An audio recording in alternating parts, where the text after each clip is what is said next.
അല്ല, ഉഭയകക്ഷി ഈ ചർച്ചകൾ പൂർത്തിയാക്കി. മുസ്ലിം ലീഗ് അവരുടെ പാർട്ടി നേതൃത്വമായിട്ട് ചർച്ച ചെയ്യും, ഞങ്ങൾ ഞങ്ങളുടെ പാർട്ടി നേതൃത്വമായിട്ട് ചർച്ച ചെയ്യും.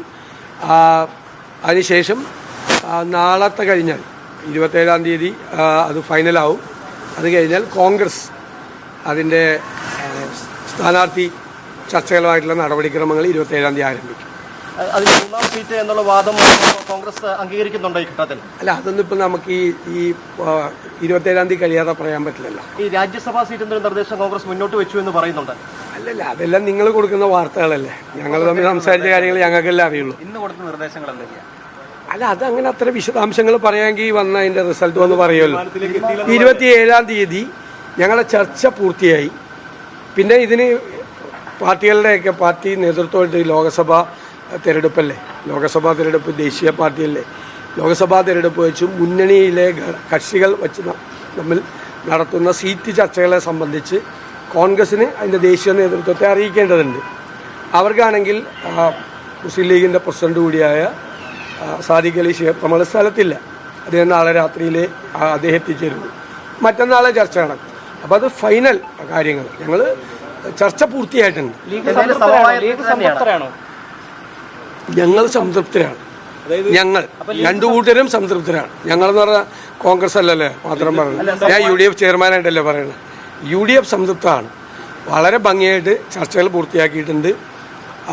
നിങ്ങൾ ചില വാർത്തകളൊക്കെ, എല്ലാവരും അല്ല, ചിലരൊക്കെ ഇട്ട പോലത്തെ ഒരു വാർത്തകളിലേക്കും ഒന്നും ഒരു കാര്യമില്ല. അപ്പോൾ അതൊന്നും ഇനി കൊടുക്കണ്ട, ഇനി അതൊന്നും കൊടുക്കണ്ട, ഇനി അങ്ങനത്തെ വാർത്തകളൊന്നും കൊടുക്കണ്ട. അതൊന്നും നിങ്ങൾ ഒരു നെഗറ്റീവായിട്ടുള്ള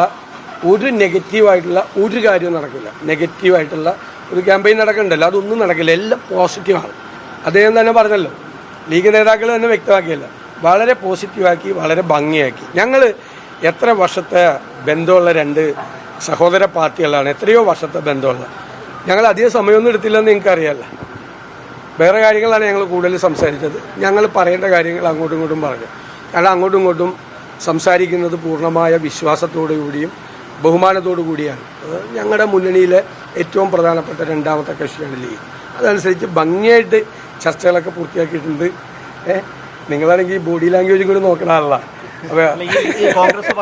കോൺഗ്രസ് മുന്നോട്ട് വെച്ച കാര്യങ്ങൾ അവർ ഉൾക്കൊള്ളുന്നുണ്ടോ?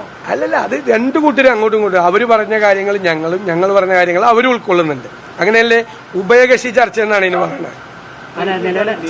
ലീഗിനെ ഇടതുപക്ഷ നേതാക്കളൊക്കെ ക്ഷണിച്ചിരിക്കുന്ന ഒരു സാഹചര്യം കൂടി നിലനിൽക്കുകയാണ്. അത് പണ്ടുപോലെ ഇങ്ങനെ നടക്കുവാണല്ലോ, ഇങ്ങനെ പുറകെ നടക്കുവാണല്ലോ, പണ്ടുപോലെ ഇങ്ങനെ നടക്കുവാണല്ലോ. സാദിഖ് അലി തങ്ങൾ പറഞ്ഞല്ലോ, UDFൽ തുടരാൻ 1000 കാരണങ്ങളുണ്ട്, LDFൽ പോകാൻ ഒരു കാരണമില്ല എന്ന് പറഞ്ഞിട്ടും പിന്നെയും പുറകെ നടക്കുമല്ലേ. അത് കുഴപ്പമില്ല, എന്ന് നടക്കട്ടെ.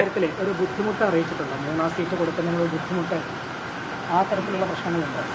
എൻ്റെ ഇന്ന് അത്തരം ചോദ്യങ്ങൾക്ക് ഉത്തരം കിട്ടുമെന്നുള്ള പ്രതീക്ഷയുണ്ട്. എന്നെ അയാൾക്ക് ഒരുപാട് വർഷമായിട്ട് അറിയാവുന്നതല്ലേ. അങ്ങനത്തെ ഒരു ചോദ്യം ചോദിച്ചാൽ ഞാൻ പറയാം. നമ്മൾ പറഞ്ഞത് വളരെ കൃത്യമാണ്. വേണമെങ്കിൽ സംശയമുണ്ടെങ്കിൽ ഒന്നുകൂടെ ആവർത്തിച്ച് പറയാം. വളരെ ഭംഗിയായിട്ട് ചർച്ചകൾ പൂർത്തിയാക്കി. എല്ലാ ചർച്ചയും പൂർത്തിയാക്കിയിട്ടുണ്ട്. ധാരണ പൂർത്തിയാവും. പിന്നെ അല്ല, ഞങ്ങൾക്കും അവർക്കും അവരുടെ നേതൃത്വമായിട്ട് ചർച്ച ചെയ്തിട്ട് ഫൈനലായിട്ട് പറയാൻ പറ്റുള്ളൂ. അത്രയേ ഉള്ളൂ. അത് 27-ാം തീയതി പറയും. ഇനിയൊരു ചർച്ച ഇല്ല ഇതുമായി ബന്ധപ്പെട്ട്? ഇല്ല, ചർച്ച ഓൾമോസ്റ്റ് പൂർത്തിയായി.